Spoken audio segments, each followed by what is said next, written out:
Shalom സഹോദരങ്ങളെ, ഷബ്ബാത്ത് shalom. ഇന്ന് ഞാൻ നിങ്ങളുമായി പങ്കുവയ്ക്കാൻ ആഗ്രഹിക്കുന്ന വിഷയം ആർക്ക് വോട്ട് ചെയ്യണം എന്ന് തീരുമാനിക്കേണ്ടത് നമ്മളാണ് എന്ന വിഷയത്തെ പറ്റിയാണ്. ഇത് കേൾക്കുമ്പോൾ ഇലക്ഷൻ കാലഘട്ടമൊക്കെ അല്ലേ, രാഷ്ട്രീയം പറയുകയായിരിക്കുമെന്ന് ആരും തെറ്റിദ്ധരിക്കേണ്ട. രാഷ്ട്രീയത്തിലായാലും ജീവിതത്തിലായാലും ആർക്ക് വോട്ട് ചെയ്യണം എന്ന് നമുക്ക് തീരുമാനിക്കാം. മറ്റുള്ളവരുടെ കപടനാട്യത്തിൽ വീഴാനുള്ളതല്ല നാം, അല്ലെങ്കിൽ നമ്മുടെ ആത്മാവ്. പക്ഷേ ഈ കാപട്യം മനസ്സിലാക്കണമെങ്കിൽ വിവേകത്തോടു കൂടി ചിന്തിക്കണം. വിവേകം ദൈവത്തിൻ്റെ ആത്മാവിൽ നിന്ന് വരുന്നു. ഇപ്പോൾ ശാരീരികമായി ചെയ്യുന്ന വോട്ട് അത് തന്നെ നിങ്ങൾ ഉദാഹരണമായിട്ട് എടുത്തോ. ഇടത്തോട്ടായാലും വലത്തോട്ടായാലും നമുക്കറിയാലേ, അത് ഒഴുകിച്ചേരുന്നത് ന്യൂനപക്ഷം എന്ന് കരയുന്ന, എന്നാൽ ബഹുഭൂരിപക്ഷമായി ലോകത്തെ കീഴടക്കിക്കൊണ്ടിരിക്കുന്ന എന്ന് തന്നെ പറയണം, സാത്താൻ മതത്തിലേക്കാണ്. എല്ലാവർക്കും മനസ്സിലായിട്ടുണ്ടാവും. ബുദ്ധിയുള്ളവർ ഗ്രഹിക്കട്ടെ എന്ന് മാത്രമേ എനിക്കിതിൽ പറയാനുള്ളൂ. ഒന്നും കൂടെ ഞാൻ ആ ഒരു വാചകം പറയാം. നിങ്ങൾക്ക് മനസ്സിലാക്കുന്നുണ്ടെങ്കിൽ നിങ്ങൾ മനസ്സിലാക്കിക്കോ. അതായത് ശാരീരികമായി ഇപ്പോൾ നമ്മൾ വോട്ടിന് വേണ്ടിയിട്ട്, ഇലക്ഷനൊക്കെ വേണ്ടിയിട്ട് ഒരുങ്ങുകയാണല്ലോ.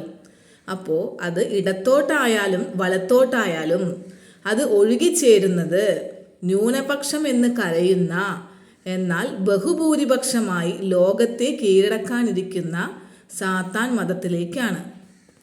അപ്പോൾ ബുദ്ധിയുള്ളവർക്ക് അത് ഗ്രഹിക്കാൻ പറ്റും എന്താണ് ഞാൻ ഉദ്ദേശിച്ചത് എന്ന്. പക്ഷേ ക്രിസ്ത്യാനി എത്ര പറഞ്ഞാലും ക്രിസ്ത്യാനിക്ക് അത് ഗ്രഹിക്കാനുള്ള കഴിവില്ല.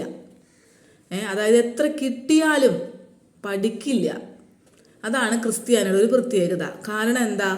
സഹോദര സ്നേഹം തുളുമ്പുന്ന ക്രിസ്ത്യാനി, സമാധാനം കാക്ഷിക്കുന്ന ക്രിസ്ത്യാനി. അപ്പം സാത്താൻ വർഗത്തിൻ്റെ കാപട്യത്തിൽ അവർ ഫസ്റ്റ് തന്നെ വീണുപോകും.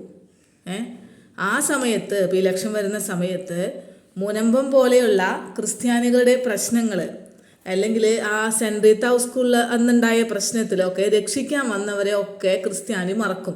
അതിന് മുമ്പൊക്കെ എല്ലാം ശരിയാണോ ഒക്കെ പറയും. പക്ഷേ ഇലക്ഷൻ വരുമ്പോൾ, വോട്ട് പറയുമ്പോൾ അത് ഒരു മാറ്റം ക്രിസ്ത്യാനിക്ക് ഉണ്ടാവില്ല. കാരണം എന്താ?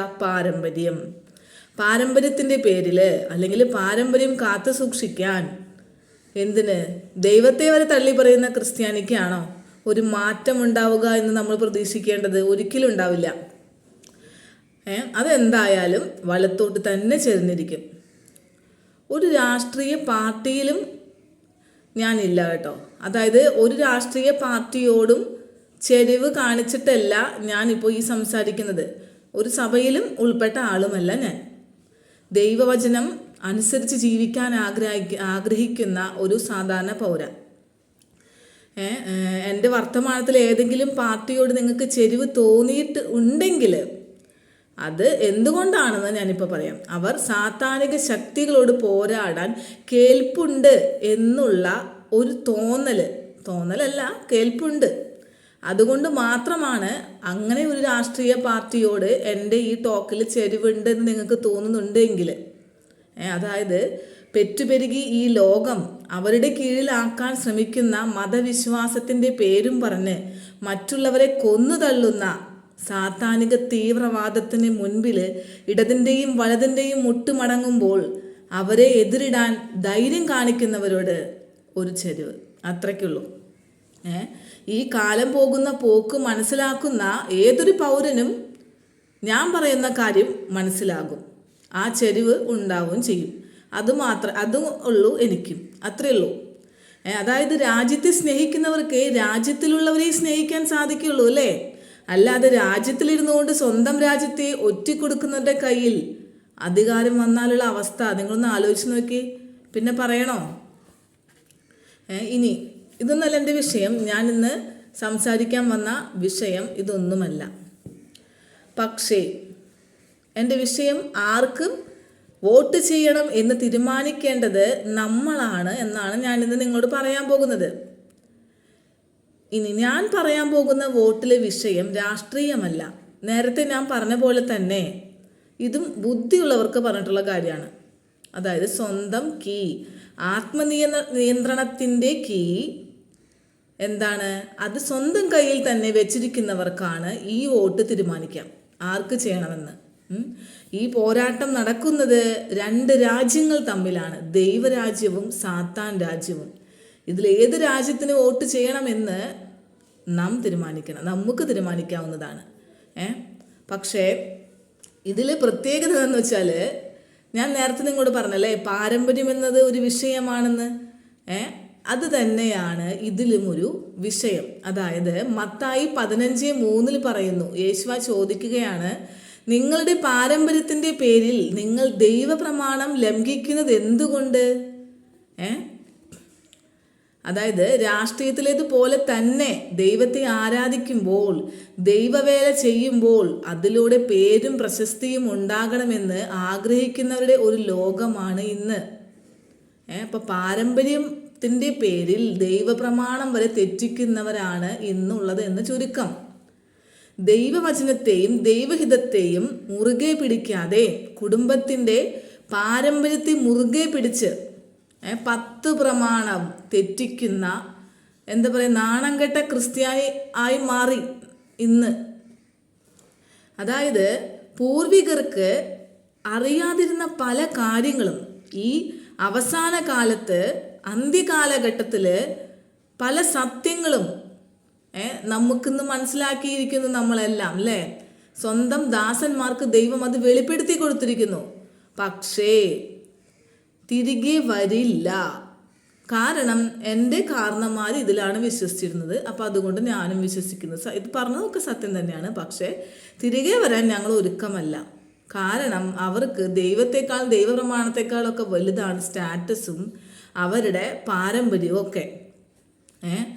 ഇനി എഫേസ്യർ, അതായത് സ്വന്തം ദാസന്മാർക്ക് ഇത് വെളിപ്പെടുത്തിയിരിക്കുന്നു എന്നതിനുള്ള ഉദാഹരണം ഞാൻ പറഞ്ഞുതരാം. എഫേസ്യർ 3:6 ജാതികൾ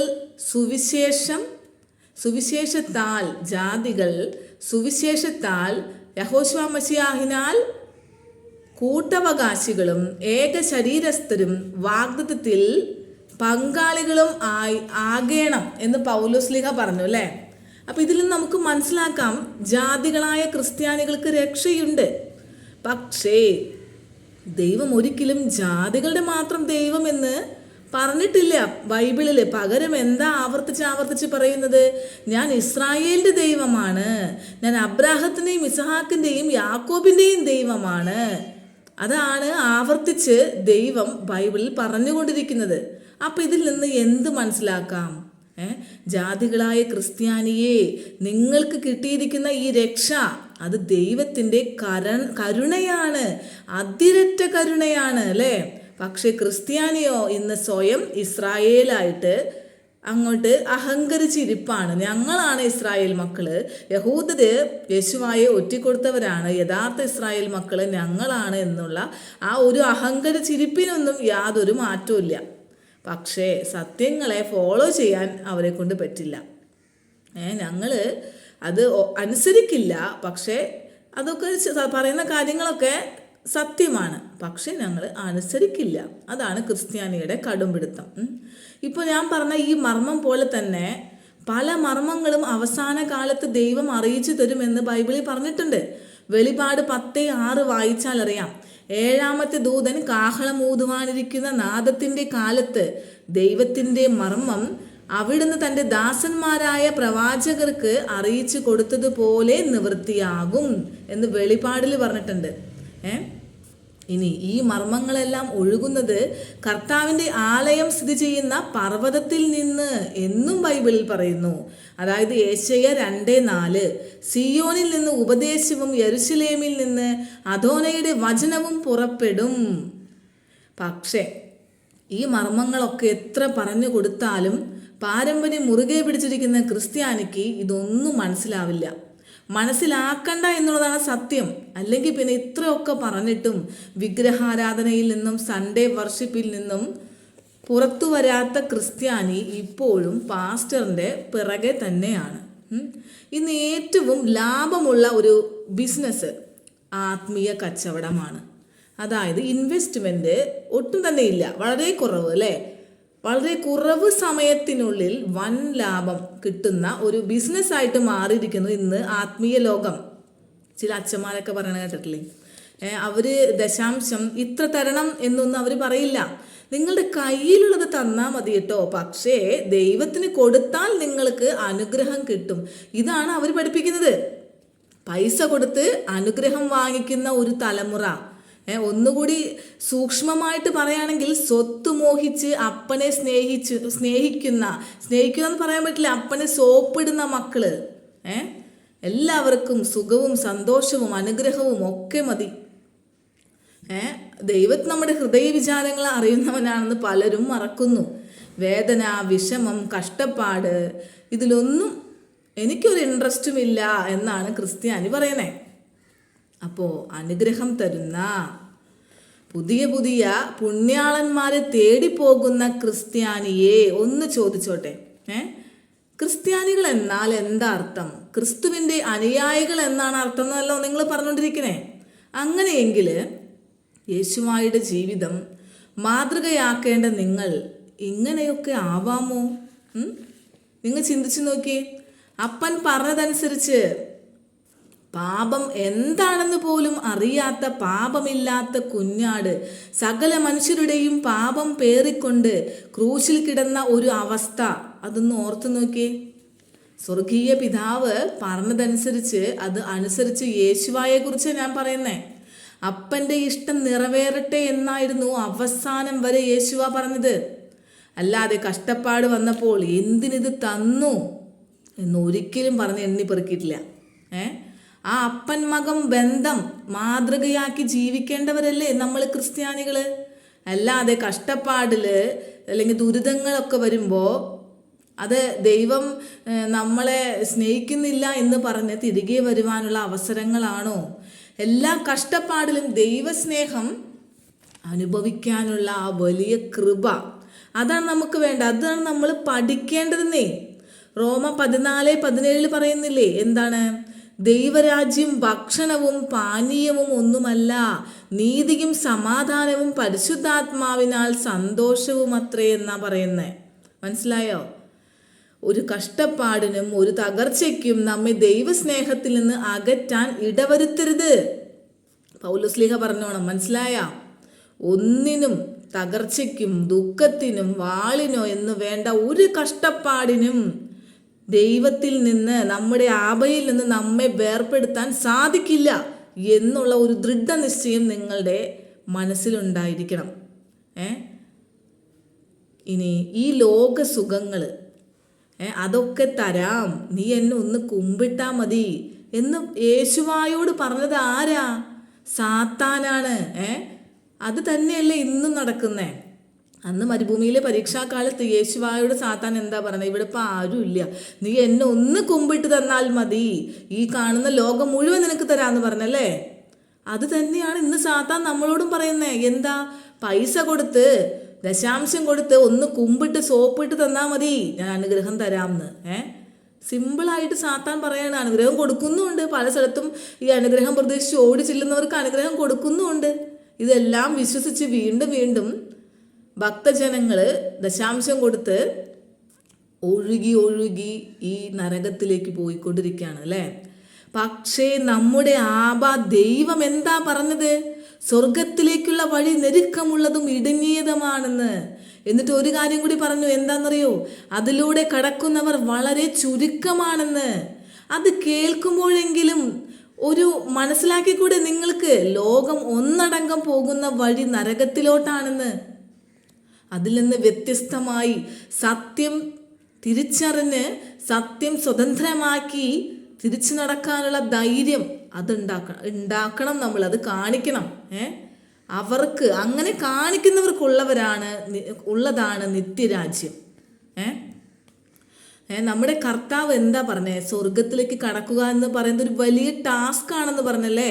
ധനവാൻ സ്വർഗത്തിലേക്ക് കടക്കുന്നത് ഒട്ടകം സൂചിക്കുഴലിലൂടെ കടക്കാൻ ശ്രമിക്കുന്നത് പോലെയാണെന്ന് പറഞ്ഞു അല്ലേ. അപ്പം അത് ഇത്തിരി ബുദ്ധിമുട്ടുള്ള കാര്യമാണ്. ഭൂമിയിലാണ് ഇതൊക്കെ പറഞ്ഞാലും ഭൂമിയിലാണ് സ്വർഗവും നരകവും എന്ന് വിശ്വസിക്കുന്ന ഒരുപാട് പേര് നമ്മുടെ ഇടയിലുണ്ട്. അത് എന്താ പറയുക, അവരുടെ എണ്ണം, ഇങ്ങനെ വിശ്വസിക്കുന്നവരുടെ എണ്ണം ഇന്ന് യൂത്ത് തലമുറ എല്ലാവരും അത് ഏറി വരികയാണ്. ഈ വിശ്വാസം ഈ ഭൂമിയിൽ തന്നെയാണ് സ്വർഗവും നരകവും, അല്ലാതെ നിത്യരാജ്യം അങ്ങനെ ഒന്നുമില്ലാന്ന്. അപ്പം അങ്ങനെ വിശ്വസിക്കുന്ന ഒരു ക്രിസ്ത്യാനിക്ക് സ്വർഗത്തിൽ പോകാൻ അത് ഇത് ചെയ്യുന്നെന്ന് പറഞ്ഞാൽ അവർക്ക് സ്വർഗം വേണ്ട എന്ന് തന്നെ അവർ പറയുള്ളൂ അല്ലേ.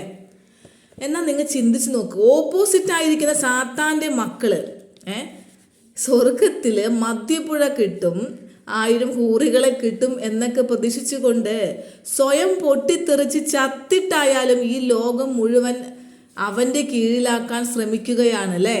ആ ഒരു കമ്മിറ്റ്മെൻറ്റ്, സാത്താനുള്ള കമ്മിറ്റ്മെൻറ്റ് നിങ്ങൾ നോക്കി. നമ്മളുടെ ദൈവത്തോടുള്ള സ്നേഹവും ഈ സാത്താൻ്റെ അടിമകൾക്ക് സാത്താനുള്ള സ്നേഹവും തമ്മിലുള്ള വ്യത്യാസം കണ്ട. സ്വയം പൊട്ടിത്തെറിച്ച് ചാവാൻ വരെ അവർ റെഡിയാണ് ആ സാത്താന് വേണ്ടിയിട്ട്. എന്നാൽ ഇതൊന്നും മനസ്സിലാക്കാതെ എന്താ പറയുക, ഒന്നാമത്തെ കാര്യം ഉണ്ടല്ലോ, ഈ ക്രിസ്ത്യാനികളെ തന്നെ എടുത്ത് നോക്കിയിട്ടുണ്ടെങ്കിൽ എണ്ണിച്ചുട്ടപ്പന്മാർ അവർക്ക് 1-2 കുട്ടികളെ ഉണ്ടാവുള്ളൂ. അവരെ ആണെങ്കിലോ പഠിപ്പിച്ച് അവരെ വിദേശത്തേക്ക് എന്താ പറയുക, അവരെ വിദേശത്തേക്ക് വിടാനുള്ള തിടുക്കത്തിലാണ് ഇന്ന് ക്രിസ്ത്യാനിക്ക്. അവരെ അവിടേക്ക് അയക്കാൻ പാടുപെടുകയാണ് ഇന്ന് ക്രിസ്ത്യാനി കുടുംബങ്ങൾ. നിങ്ങൾ ചിന്തിക്കുക, ഈ അല്പകാലത്തേക്കുള്ള സുഖം മതിയോ നിങ്ങൾക്ക്? അത് കഴിഞ്ഞുള്ള നിത്യ നരകം ഒന്ന് ആലോചിച്ച് നോക്കിയേ. ഇന്ന് വളരെ എന്താ പറയുക, ന്യൂനപക്ഷം ക്രിസ്ത്യാനികൾ ഹിന്ദുക്കളുമാണ്. ചിന്തിച്ചാൽ തന്നെ അറിയാം. ഒരു മനുഷ്യൻ്റെ ജീവിതം ഭൂമിയിൽ 60, ഈ കാലത്ത് നോക്കണമെങ്കിൽ കൂടി വന്നാൽ 70. അത് കഴിഞ്ഞു കഴിഞ്ഞാൽ നിങ്ങൾ ചിന്തിച്ച് നോക്കിയാൽ നമ്മുടെ ആത്മാവ് എങ്ങോട്ട് പോകും? ഒന്നുകിൽ നിത്യ നരകത്തിലോട്ട് പോകും, അല്ലെങ്കിൽ നിത്യരാജ്യത്തിലോട്ട് അല്ലേ. അപ്പോൾ സാത്താന് വോട്ട് ചെയ്താൽ നിത്യനരകത്തിലേക്കും പോകാം, ദൈവരാജ്യത്തിന് വോട്ട് ചെയ്താൽ നിത്യരാജ്യത്തിലോട്ടും പോകാം. ഇനി ഞാൻ പറയാൻ പോകുന്ന വിഷയത്തിലോട്ട് വരാം. അതായത് ഈ വോട്ടിങ് എങ്ങനെ നടക്കുന്നു എന്നാണ്. നിങ്ങൾക്കറിയാലോ, നമ്മുടെ ഈ ലോകത്തിൻ്റെ അധികാരി സാത്താനാണല്ലേ. കയീൻ ആബേലിനെ കൊന്നതിലൂടെ ഈ ലോകത്തിൻ്റെ അധികാരം അവൻ പിടിച്ചെടുത്തു. അപ്പോൾ നമ്മളെല്ലാം അവൻ്റെ പരിധിയിലായി. അതിൽ നിന്ന് നമ്മുടെ ആത്മാവിനെ രക്ഷിക്കുക എന്ന് വെച്ചാൽ കുറച്ച് പാടാണ്. നമ്മെ രക്ഷിക്കാൻ ദൈവത്തിന് മാത്രമേ സാധിക്കൂ. അതായത് ഇപ്പോൾ നിങ്ങൾ വിചാരിക്കും യേശു ആ ക്രൂശിൽ മരിച്ച് നമ്മളെല്ലാം രക്ഷിച്ചല്ലോ എന്ന്. എന്നാൽ ക്രിസ്ത്യാനിയെ നിങ്ങൾക്കറിയോ, യേശു ആ ക്രൂശിൽ മരിച്ചത് നിങ്ങൾക്ക് വേണ്ടിയല്ല, അത് യഹൂദന്മാർക്ക് വേണ്ടിയാണ്. അതിന് മുൻപ് കുറേ ടോക്കിൽ വ്യക്തമായിട്ട് പറഞ്ഞിട്ടുണ്ട്. യഹൂദന്മാർക്ക് വേണ്ടിയാണ് യേശുവ വന്നത്, യഹൂദന്മാർക്ക് വേണ്ടിയാണ് യേശുവ മരിച്ചത്. പക്ഷേ നിനക്ക് ആ രക്ഷയിൽ പങ്കുണ്ട്. എങ്ങനെ ആ രക്ഷയിൽ പങ്കാളിയാകാം എന്നാണ് ഞാൻ പറഞ്ഞു വരുന്നത്. അതെങ്ങനെ? ആദ്യം തന്നെ നീ ചിന്തിക്കണം, നിന്റെ ദൈവം ആര്? ആ ചോദ്യത്തിന് ഉത്തരം നീ കൊടുക്കണം. അതായത് ഇപ്പോൾ ഇലക്ഷന് പല സ്ഥാനാർത്ഥികളും നിൽക്കൂലേ. അതായത് അതുപോലെ തന്നെയാണ് ഒരു യഥാർത്ഥ ദൈവവും മറ്റെല്ലാ സ്ഥാനാർത്ഥികളുടെയും രൂപത്തിൽ സാത്താനുമാണ് നിൽക്കുന്നത്. നിങ്ങളൊന്ന് നോക്കി. അപ്പോൾ ഇതിൻ്റെ ടാസ്ക് നിങ്ങളൊന്ന് നോക്കി. ഇതിൽ യഥാർത്ഥ ദൈവം ഏതാണ് എന്ന് കണ്ടെത്തുന്നതാണ് ഇതിലെ ഏറ്റവും വലിയ ടാസ്ക്. നിങ്ങൾക്കറിയാം, നമ്മുടെ ആത്മാവിനെ രക്ഷിക്കാൻ കഴിവുള്ള ദൈവം അല്ലേ, ആ ദൈവമാണ് യഥാർത്ഥ ദൈവം.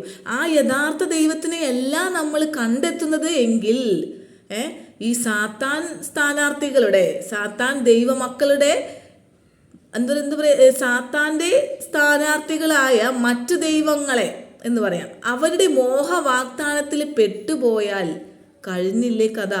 നിങ്ങൾ ചിന്തിച്ചു നോക്ക്. ഈ ലോകത്ത് 2 രാജ്യമുണ്ടെന്ന് നിങ്ങൾക്കറിയാം അല്ലേ. ഞാൻ മുൻപ് പറഞ്ഞിട്ടുണ്ട്, ദൈവരാജ്യവും സാത്താൻ രാജ്യവും.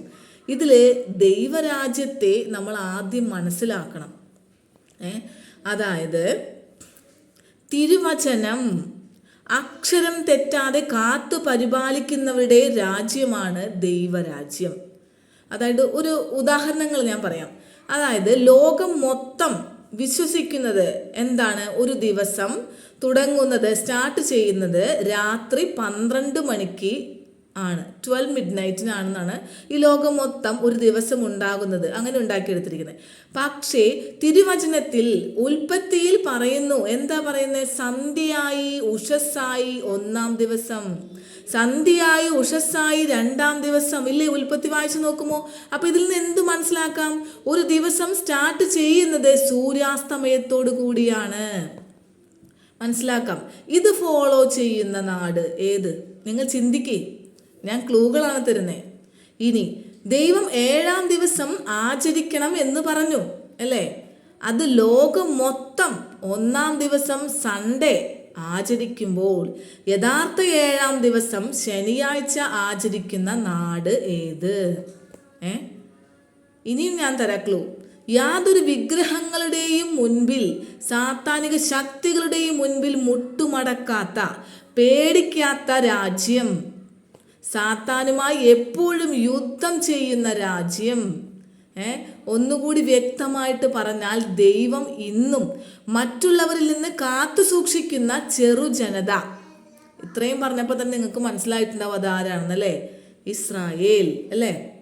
അപ്പം ഇസ്രായേലിൻ്റെ അത്ഭുതകരമായ വിജയഗാഥ കാണുമ്പോൾ തന്നെ നമുക്ക് മനസ്സിലാക്കാം യഥാർത്ഥ ദൈവം ഇസ്രായേലിൻ്റെ ദൈവമാണ് എന്ന്, അല്ലേ?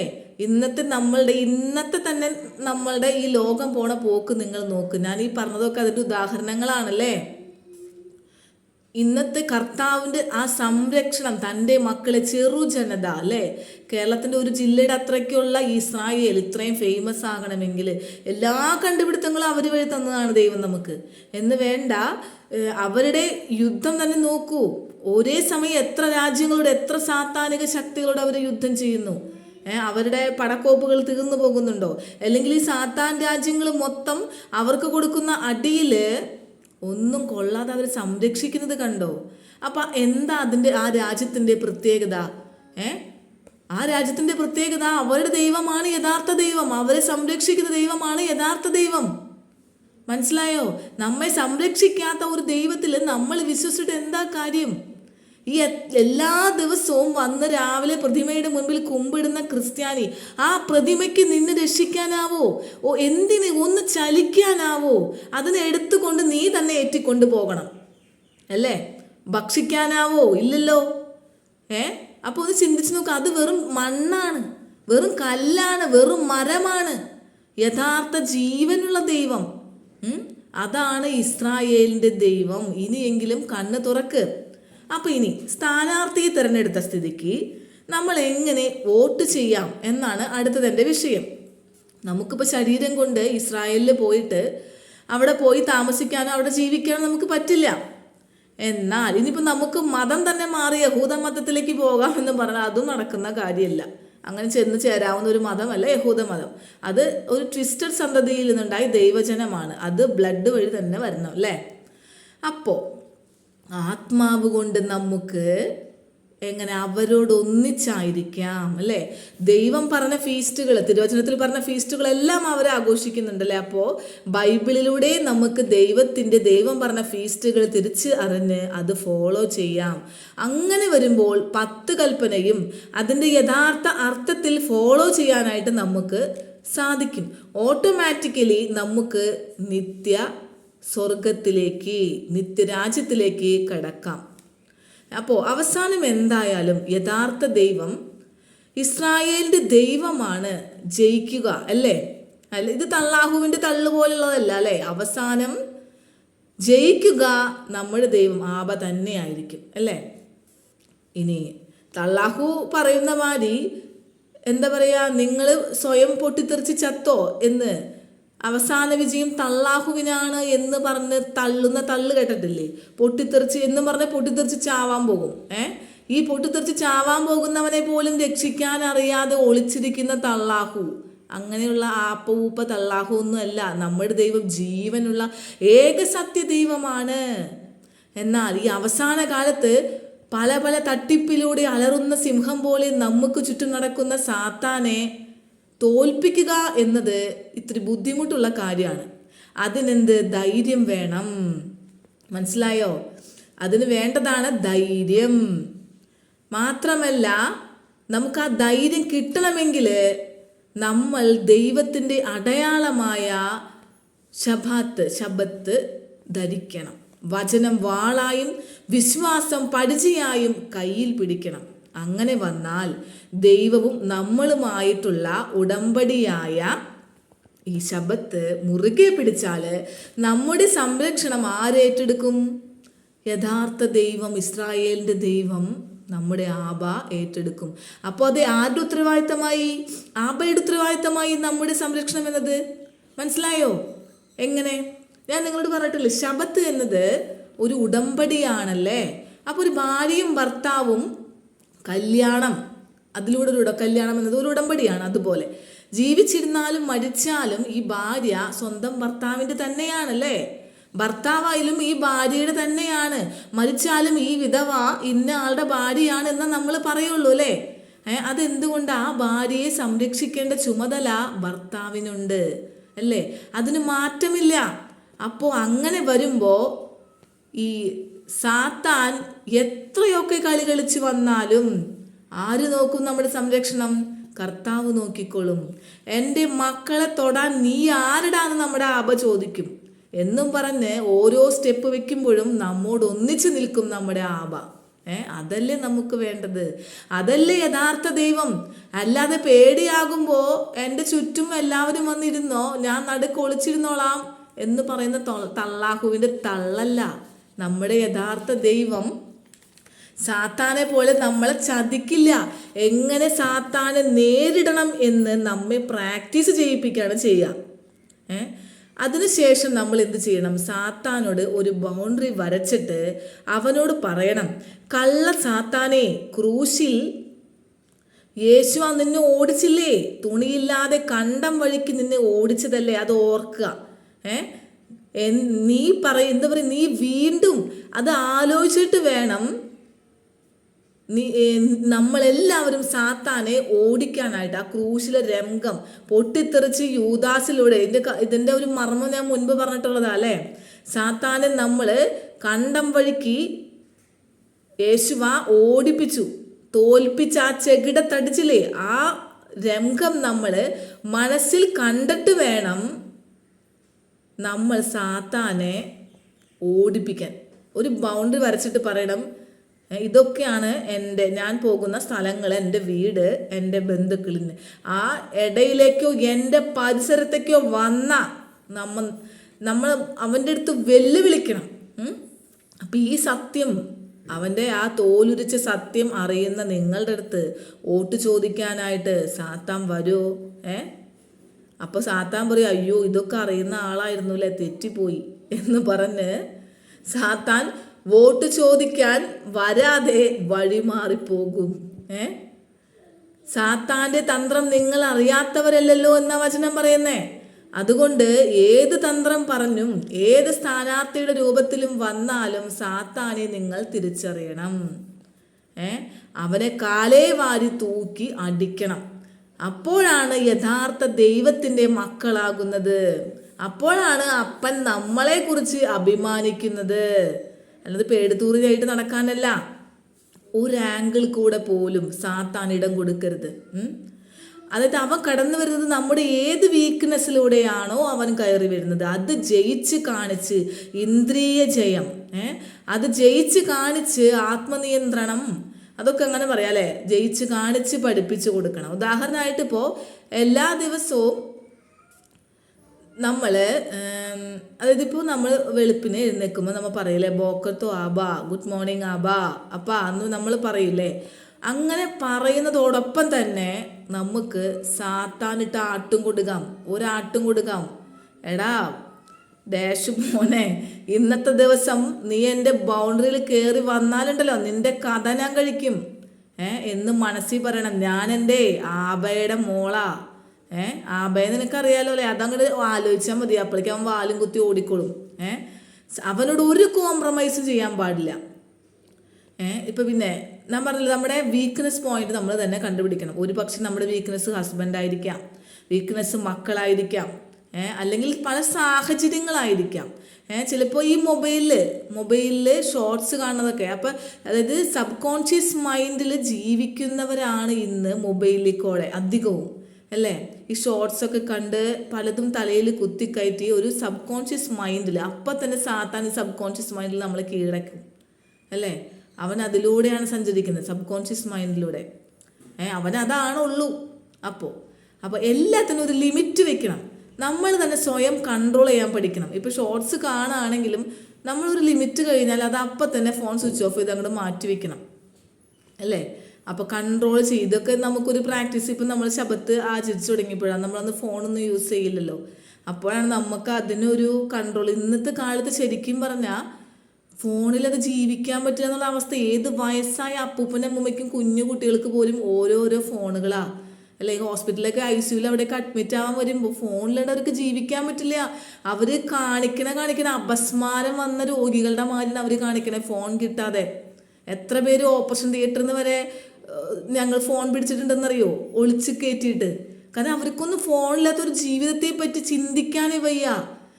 അതുപോലെ ഈ ജീവിതം ബിസി ആയിരിക്കുന്നവർക്ക് ഒരു റെസ്റ്റ് കൊടുക്കണതാണ് ദൈവം ഓരോ അവസരങ്ങൾ ഹോസ്പിറ്റലിൽ. പക്ഷേ അവർക്ക് ഫോണില്ലാണ്ട് അങ്ങനെ ഒരു ലൈഫിനെ പറ്റി ചിന്തിക്കാനേ പറ്റില്ല. അപ്പോൾ അതൊക്കെ അങ്ങനെയുള്ള ഇതിലൊക്കെ നമ്മൾ കൺട്രോൾ ചെയ്യണം. ഇത് വെറും ചെറിയ ഉദാഹരണം, അതൊന്നല്ല. നമ്മുടെ വീക്ക്നെസ് പോയിന്റ്സ് നമ്മൾ കണ്ടുപിടിച്ച് അതിലൂടെ ഇഴഞ്ഞു വരാനുള്ള അവൻ്റെ ആ തന്ത്രത്തിന് നമ്മൾ അടച്ചു കളയണം.